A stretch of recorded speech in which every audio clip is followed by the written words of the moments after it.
சின்ன முருகைய சிங்கார முருகைய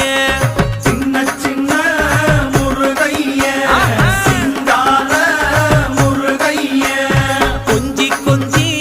தமிழ் பேசும் செந்தில் வடிவேலனவ கொஞ்சி கொஞ்சி தமிழ் பேசும் செந்தில் வடிவேலனவ சின்ன சின்ன முருகைய சிங்கார முருகைய கொஞ்சி கொஞ்சி தமிழ் பேசும் செந்தில் வடிவேலனவ சுப்பிரமணிய சாமி என்பார், கார்த்திகேயன் என்பார், சுவாமிநாதன் என்பார், முக அமுதன் என்பார், பாலசுப்பிரமணியன் என்பார், கருணாகரன் என்பார், கதிர்காம கந்தன் என்பார், கதிர்வேல